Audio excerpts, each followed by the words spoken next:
Big data, apprentissage automatique, intelligence artificielle, algorithme. Ces mots, on les entend partout ces derniers temps. Mais il semble qu'une majorité de gens aient une idée très vague de ce que sont ces choses et de comment elles marchent. Or, l'ignorance mène à la peur, et, comme vous le savez sûrement, La peur est le chemin du côté obscur. c'est pourquoi dans cette rubrique, algorithme, je vais vous parler, des algorithmes, leur univers et toutes ces choses. Mais avant de rentrer dans le vif du sujet, il va falloir savoir de quoi on parle.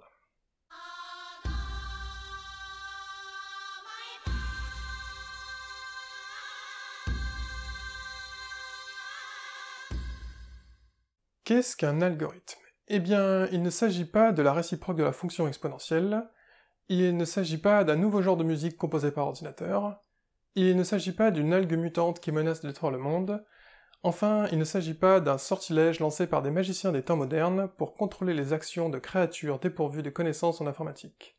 Non, ce n'est pas ça. Mais alors qu'est-ce qu'un algorithme? Eh bien, un algorithme, c'est juste une méthode, une suite d'instructions qui permettent d'accomplir une tâche. Voilà, tout simplement. Alors, A0, présenter la rubrique, ok, introduire les algorithmes, ça c'est fait. Vidéo rondement menée, ah oui, il faut faire l'outro. Merci d'avoir suivi cette vidéo, si vous l'avez trouvée informative, si vous avez appris beaucoup de choses, n'hésitez pas à la partager. Ah. Oui, en effet. Alors, à ce stade, vous pourriez me dire, c'est un peu court, jeune homme. Et j'aurais pu rajouter, ma foi, bien des choses en somme.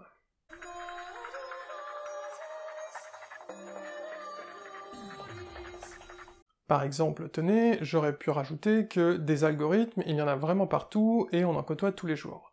Bien évidemment, il y en a sur nos ordinateurs, et dès qu'on va sur internet. Il y a des algorithmes qui nous suggèrent des vidéos sur YouTube, des produits sur Amazon, ou des films sur Netflix. Il y a les algorithmes qui choisissent quelle publicité afficher quand on ouvre une page, les algorithmes des moteurs de recherche qui filtrent et organisent les résultats, il y a aussi des algorithmes d'acheminement pour transporter l'information depuis le serveur où est hébergée la vidéo que vous êtes actuellement en train de regarder jusqu'à votre ordinateur. En fait, il y a des algorithmes à l'œuvre dès que vous faites CTRL F pour trouver un fichier parmi vos dossiers, ou bien quand vous demandez l'affichage des fichiers par date de dernière modification au lieu de l'affichage par nom. Mais des algorithmes, il en existe depuis bien plus longtemps dans l'histoire. Il y a l'algorithme d'Euclide, qui permet de trouver le plus grand diviseur commun à deux nombres entiers, et il y a par exemple la méthode d'Archimède pour calculer des approximations de pi dont j'avais parlé dans la vidéo précédente. Un peu plus tard dans l'histoire, au IXe siècle, vivait un mathématicien perse du nom d'Al-Khwarizmi, qui a beaucoup contribué au développement de méthodes qui permettent de trouver les solutions d'un certain type d'équation, et c'est de son nom latinisé que vient le mot algorithme. Bref, les algorithmes, c'est clairement pas nouveau.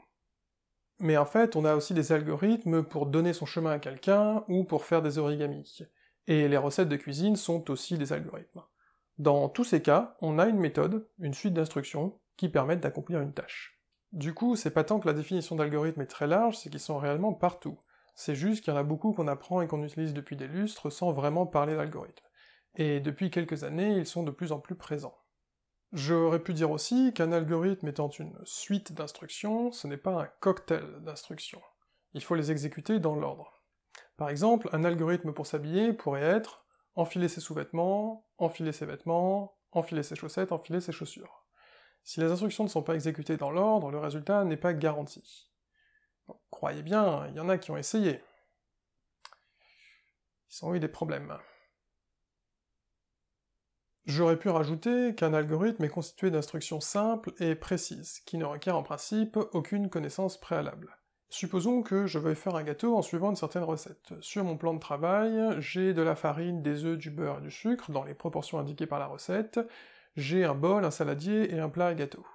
Les instructions sont mélanger les ingrédients, mettre au four. Bon, alors, si je suis cette toute petite liste de 2 instructions, ça risque de pas se passer super bien. À la première étape, d'abord, mélanger les ingrédients. Mais quand je fais ça, je risque de casser les œufs, non? Ah, pardon, il fallait mettre les œufs sans la coquille? Ah, mais c'était pas précisé. À la deuxième étape, mettre au four. C'est bien, mais ça risque de pas beaucoup cuire. Bah ouais, pas précisé d'allumer le four. Le problème ici, c'est que ces instructions requièrent essentiellement que je sache déjà faire un gâteau. Mais les instructions d'un algorithme, c'est supposé m'instruire comment faire. Si la deuxième instruction était faire cuire au four pas trop chaud, bon, c'est un peu mieux, mais c'est pas très précis. Si la deuxième instruction était faire cuire à 180 degrés pendant 30 minutes, là c'est déjà beaucoup plus précis. Pour la première instruction, en fait, il faudrait détailler ce qu'il y a à faire. C'est une instruction complexe. Alors après, si on devait toujours tout expliquer au niveau le plus élémentaire, ça deviendrait rapidement infernal. Heureusement, il est possible d'utiliser des instructions qui se résument à exécuter tel autre algorithme. On se retrouve donc avec des algorithmes dans des algorithmes qui sont eux-mêmes utilisés par d'autres algorithmes. Ça permet d'utiliser des instructions complexes qui, en pratique, vont demander d'exécuter plusieurs instructions simples, pour peu que ces instructions complexes soient déjà décrites par ailleurs. Maintenant, j'aurais pu rajouter qu'un algorithme est une méthode qui doit pouvoir s'énoncer ou s'écrire, et qui est systématique, qui permet de résoudre toutes les instances d'un même problème. Par exemple, voici un problème. Trouver le plus grand nombre dans la liste suivante. Facile, n'est-ce pas? La réponse est 42. Mais comment avez-vous fait pour trouver cette réponse? Alors, vous allez peut-être me dire que le résultat se voit, et effectivement, on peut vérifier que c'est la bonne réponse. Il suffit de prendre tous les autres nombres et de les comparer un par un à 42, et on trouvera qu'il n'y en a aucun qui est plus grand. Mais vérifier, ce n'est pas trouver. En fait, il est tout à fait possible que vous n'ayez pas utilisé de méthode. On apprend à manipuler et à lire les nombres quand on est tout petit, on a une énorme expérience, et aujourd'hui notre cerveau peut traiter ce problème d'un coup d'œil sans nous dire comment il a fait. Alors, regardons une autre instance du problème. Trouver le plus grand nombre dans la liste suivante. Ici, les nombres sont des fractions, du coup ça a l'air un peu plus dur, et on ne sait pas voir la réponse d'un coup d'œil. Pourtant, c'est exactement le même problème. Il suffit juste de savoir comparer deux fractions au lieu de comparer deux nombres entiers. Maintenant, regardons encore une autre instance du problème. Trouver le nombre le plus grand dans la liste suivante. Là, c'est clair, si on ne procède pas avec un peu de méthode, on est mal barré. Eh bien, il y a une méthode particulièrement simple pour trouver le plus grand élément dans une liste, c'est la méthode dite du maximum courant.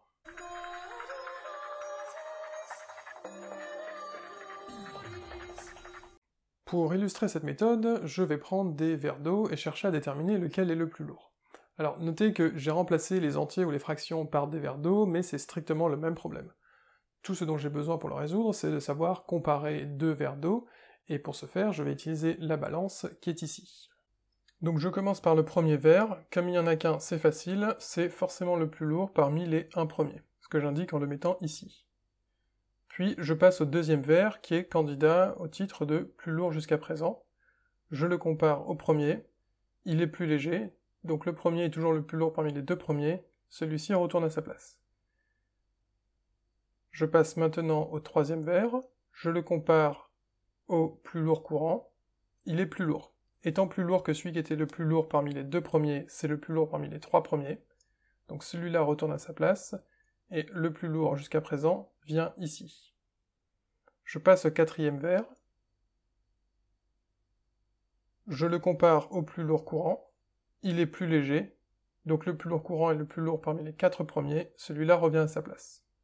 Cinquième verre, de nouveau je le compare au plus lourd courant, il est plus léger, donc celui-là retourne à sa place, et pour me simplifier la vie, je vais maintenant laisser le plus lourd courant sur ce côté-là de la balance. Je passe au sixième verre, il est plus lourd, donc étant plus lourd que celui qui était le plus lourd parmi les 5 premiers, c'est le plus lourd parmi les 6 premiers, et il passe de ce côté-là de la balance. Septième verre, je le compare au plus lourd courant, il est plus lourd, donc c'est forcément le plus lourd parmi les 7 premiers, il passe de ce côté-là de la balance, l'autre revient ici.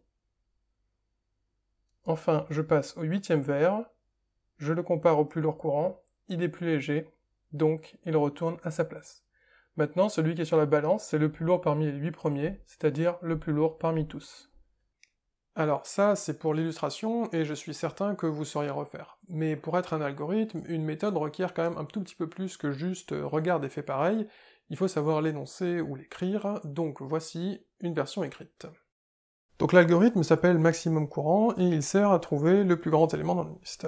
Ce qu'il faut lui donner, c'est une liste de choses, et une façon de les comparer. Des nombres, des objets par leur masse, des bâtiments par leur hauteur, des mots par l'ordre lexicographique, etc.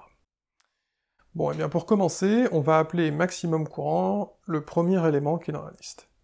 Et puis, pour un nombre entier que je vais appeler position, et qui va varier de 2 jusqu'au nombre d'objets dans la liste, par incrément de 1, donc ça va faire 2, 3, 4, jusqu'à nombre d'objets dans la liste, eh bien, si le positionnième élément de la liste est plus grand que maximum courant, eh bien je vais dire que maintenant le maximum courant, c'est le positionnième élément de la liste. Et donc je fais ça jusqu'à parcourir toute la liste, et quand j'ai fini, je renvoie maximum courant. Maintenant, vous pouvez reprendre l'exemple des 5 fractions ou des 50 entiers et faire pareil. Alors oui, c'est long et c'est fastidieux. C'est long et c'est très fastidieux.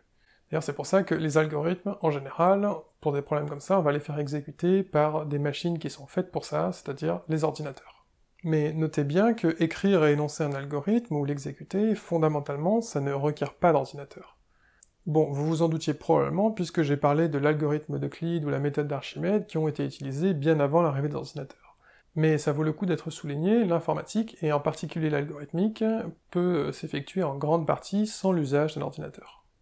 C'est d'ailleurs sur cette base qu'a été lancé le projet CS Unplugged, qui est une collection d'activités de vulgarisation et maintenant d'enseignement dans l'informatique, qui a la particularité de ne pas recourir à un ordinateur.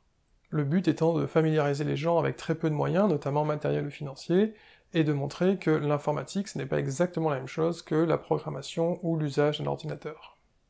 Si vous êtes intéressé, je vous mets quelques liens dans la description pour que vous alliez voir. Par ailleurs, comme c'est en ce moment la fête de la science, sachez qu'en France, l'INRIA notamment, reprend largement ses activités, et si vous allez voir des manifestations scientifiques les 14-15, vous avez toutes les chances de trouver quelques activités d'informatique débranchées. Là encore, je vous mets les liens dans la description. Ah. Sur ce, c'est la fin de cette vidéo. Si vous l'avez aimée, si vous l'avez trouvée intéressante, si vous avez appris des choses, n'hésitez surtout pas à la partager, et à vous abonner pour être notifié de la sortie des prochaines vidéos. En attendant, moi je vous dis bonne fin de journée, et à la fois prochaine.